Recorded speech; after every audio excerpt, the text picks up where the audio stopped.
Bienvenue, bien-aimés dans le Seigneur, sur cette chaîne. Shalom, dans le nom très puissant de notre Seigneur Dieu et Sauveur Jésus-Christ. Je suis très content et très ravi d'être devant vous aujourd'hui à travers la vidéo ici pour partager la très bonne nouvelle de notre Seigneur Dieu et Sauveur Jésus-Christ, tirée du deuxième livre des Thessaloniciens, chapitre 2, du 1er au 17e verset. De Pierre, chapitre 3, du 1er au 18e verset. Actes des apôtres, chapitre 26, du 19e verset jusqu'à dans le chapitre 27, le 8e verset. Psaume, chapitre 33, le 5e et le 6e verset. Et l'évangile selon Saint Jean, chapitre 5, du 1er au 18e verset. Encore une fois, soyez les bienvenus sur cette chaîne. Si vous êtes nouveau, veuillez vous abonner tout en activant la cloche de notification pour être notifié. Et surtout, suivez-nous jusqu'à la fin pour avoir le message global que le Seigneur Jésus-Christ vous envoie. Encore une fois, soyez les bienvenus et installez-vous confortablement. Ne pas manquer le temps de Dieu est notre thème. Frères et sœurs bien-aimés du Seigneur, il arrive parfois dans la vie que Dieu passe tout près de nous et que nous ne nous rendions même pas compte. Un malade peut rester longtemps dans un hôpital alors que le remède est déjà là. Un homme peut vivre dans l'obscurité alors que la lumière est déjà allumée devant lui. Dans l'évangile aujourd'hui, Jean chapitre 5 du 1er au 18e verset, nous racontons un homme qui était malade depuis 38 ans, 38 ans de souffrance, 38 ans d'attente, 38 ans d'espoir brisé. Et pourtant, le jour de sa guérison est finalement arrivé. Mais ce qui est bouleversant dans ces récits, c'est que le miracle ne commence pas par une guérison, mais le miracle commence par une question de Jésus-Christ. Veux-tu être guéri? Jean chapitre 5, le 6e verset. Comme si Jésus-Christ demandait aujourd'hui à chacun de nous: veux-tu vraiment changer? Veux-tu vraiment que ta vie soit transformée? Bien-aimé, Dieu agit encore aujourd'hui. Dans le psaume 33, le 5e et le 6e verset nous rappelle une vérité fondamentale. La terre est pleine de la bonté de l'Éternel. Les cieux ont été faits par la parole de l'Éternel. Cela signifie que le Dieu qui a créé le monde agit encore aujourd'hui. Dans nos familles, nos épreuves, nos maladies, nos combats spirituels. Cet homme paralysé pensait que personne ne pouvait l'aider.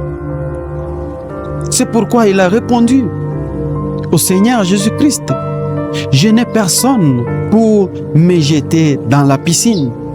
Jean chapitre 5, le 7e verset nous dit cela. Combien de personnes aujourd'hui pensent la même chose? Personne ne peut m'aider, personne ne comprend ma souffrance, personne ne peut changer ma situation. Mais l'évangile nous rappelle une vérité très puissante.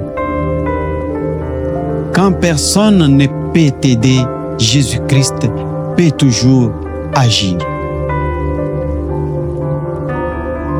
Dieu nous appelle à lui obéir. Dans les Actes des Apôtres, chapitre 26, le 19e verset, l'apôtre Paul déclare devant les rois, « Je n'ai personne ou je n'ai pas résisté à la vision céleste. » Paul explique que lorsqu'il a rencontré Jésus-Christ, il a décidé d'obéir à Dieu coûte que coûte. Et cette obéissance l'a conduit à être persécuté, emprisonné, être jugé devant des rois. Et dans les Actes des Apôtres, chapitre 27, nous les voyons même en route vers un voyage dangereux en mer. Mais Paul reste fidèle. Pourquoi? Parce que quand Dieu parle, l'homme des fois obéit. Aujourd'hui, encore nous voyons Dieu parler dans sa parole, dans notre conscience, dans la prédication, dans les événements qui arrivent dans nos vies. La vraie question est de savoir, sommes-nous prêts à obéir?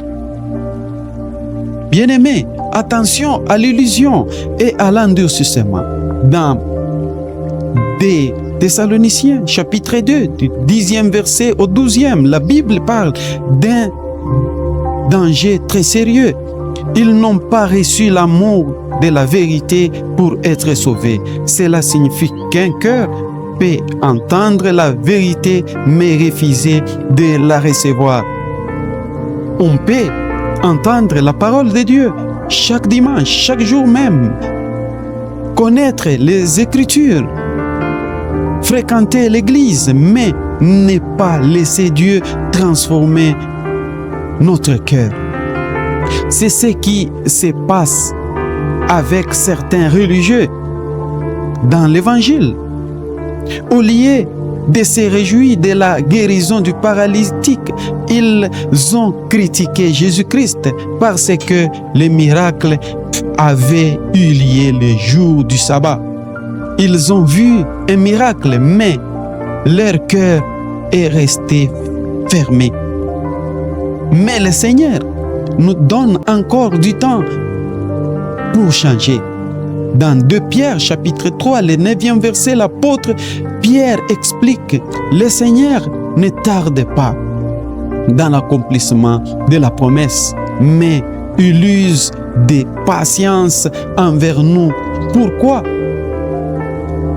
Parce que Dieu nous donne-t-il encore le temps? Parce qu'il veut que personne ne périsse, mais que tout soit arrivé à la repentance. Chaque jour, Dieu nous donne une nouvelle opportunité de conversion. Pierre nous encourage donc à croître dans la grâce et dans la connaissance de notre Seigneur Jésus-Christ. 2 Pierre chapitre 3, le 18e verset. La vie chrétienne n'est pas une stagnation, c'est une croissance. Chaque jour, nous devons devenir plus proches de Dieu, plus remplis d'amour, plus remplis de foi, plus remplis de la sainteté. Bien-aimés dans le Seigneur, en conclusion,